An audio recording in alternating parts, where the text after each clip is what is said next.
எல்லோரும் பரபரப்பாக எதிர்பார்த்துட்டு இருக்கிறது நாளைக்கு 6 மணிக்கு அந்த ஃபினாலே. பயங்கரமான ஒரு கொண்டாட்டம் காத்திருக்கு நண்பர்களே. இப்போ நமக்கு தெரிஞ்சு போச்சு வெற்றியாளர் யார் அப்படிங்கிறத. அதாவது நான் உண்மையாலே சொல்கிறேன், இந்த பிக் பாஸ் சீசன் 7 வந்து பெருசாக நிறைய பேர் பார்க்கல. ஏதோ ஒரு கேரக்டர் ஒன்று இருக்குப்பா, அது ஏதோ நல்லவனான்னு தெரில கெட்டவனான்னு தெரில, ஆனால் இன்ட்ரெஸ்டிங்காக இருக்கே அப்படின்னு பேசப்பட்ட ஒரு கேரக்டர் யாருன்னு பார்த்தீங்கன்னா பிரதீப். மாயாவெல்லாம் யாருமே 30 நாள் வரையெல்லாம் தூக்கணும்னு நினச்சாங்க. 2வது வாரமே அந்த வீட்டிலேருந்து அந்த பொண்ணை தூக்கணும்னு நினச்சாங்க. மாயாவையும் சரி பூர்ணிமாவும் சரி மக்களுக்கு பிடிக்கல அந்த மாதிரி கேரக்டர்ஸ் தான். அப்படி போயிட்டு இருக்கும்போது இந்த கேம் வந்து சூடு பிடிச்சிது.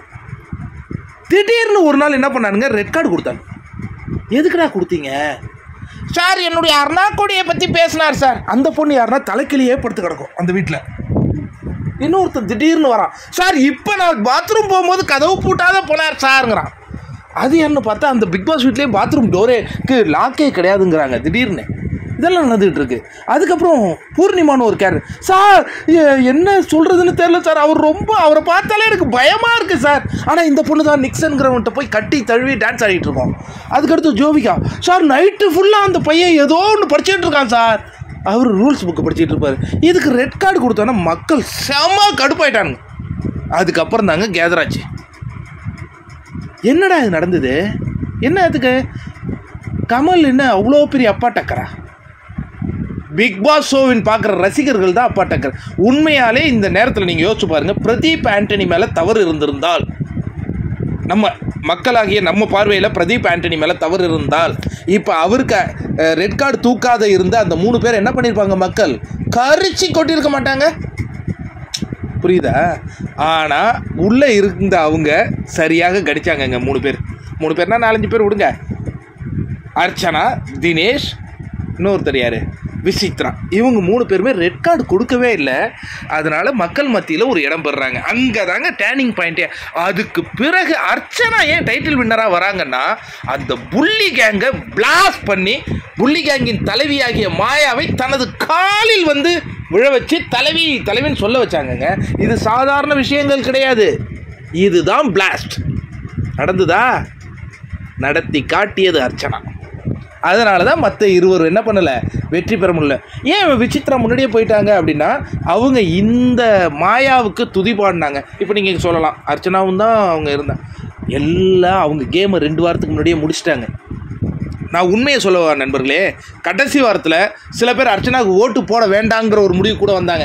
என்ன இந்த பொண்ணு மாயா கூட சுற்றிக்கிட்டு இருக்கு வேண்டாம் அப்படின்னு நிறைய பேர் முடிவுக்கு வந்தாங்க. ஆனால் அது எல்லாத்தையும் மாற்றினாங்க பாருங்கள். கோச்சிங் கிளாஸ் ஹெட்மாஸ்டரு அந்த ஜோவிகா வந்து பேசினது, அதுக்கப்புறம் வந்து ஒவ்வொரு கண்டஸ்டன்ஸும் அனன்யாலாம் ஒரு ஆள் அவங்க பேசுனது, அதுக்கப்புறம் இந்த விக்ரம் ஜோவிகா வந்து ஹேண்ட் ஷேக் கூட பண்ண மாட்டாங்களாம், கரை படிந்து விடுமா அவங்க கை.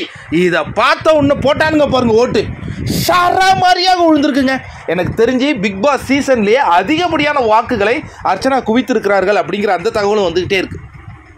யோசிச்சு பார்த்தீங்களா மக்கள் எப்படி இந்த கேமை உணர்வுபூர்வமாக பார்த்துருக்காங்கன்னு? நிக்சன் ஒரு வார்த்தை இவங்ககிட்ட மாயாட்ட போய் சொல்லிட்டு இருந்தாப்புல, என்னது அவெஞ்சர் கேமா, இவர் வந்து கேப்டன் மில்லரா, யாரு மாயா, அப்படியே போட்ஸ் போட்டு தாக்கினே இருக்கான். அப்படியே கூட்டமாக இவங்க வந்து நின்னாங்களாம். யார்? Spider man. யாருன்னா நிக்சன்.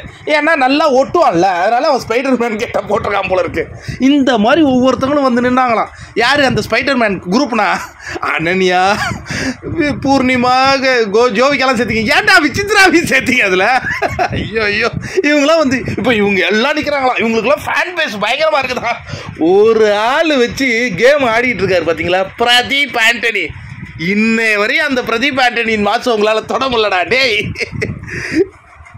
உண்மையிலே சொல்கிறேன், மாயாவை யாருக்குமே பிடிக்காத ஒரு நபர் வென்று விடுவாரோ அப்படிங்கிற பதற்றத்தில் நிறைய பேர் அங்கங்கே பினாத்தி கொண்டிருந்த காட்சிகள்லாம் பார்த்தேன். நான் போய் சாலிடாக அடிப்பேன்.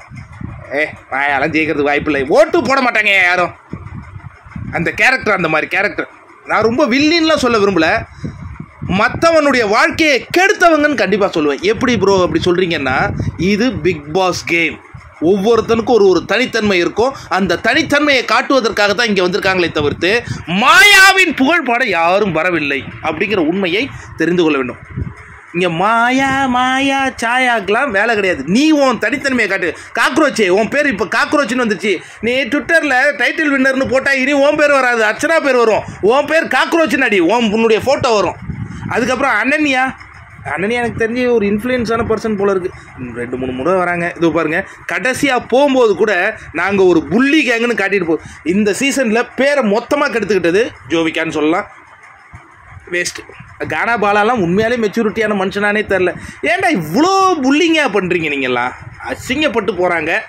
இவங்கள மக்கள் ரசிக்கவில்லை. இவங்க நினச்சிக்கலாம் நாங்கள் பெரிய ஒரு கேங்குன்னு. நான் இப்போவும் சொல்கிறேன், டைட்டில் வின் பண்ணி அர்ச்சனா கையை தூக்கும்போது நீங்கள் யாரும் அங்கே வரவே தேவையில்லை. அந்த 4 பேர் பேசிகிட்டு இருந்தாங்களே அவங்க வரட்டும். நீங்கள் யாரும் வர தேவையில்லை, அப்படியே ஓடிடுங்க.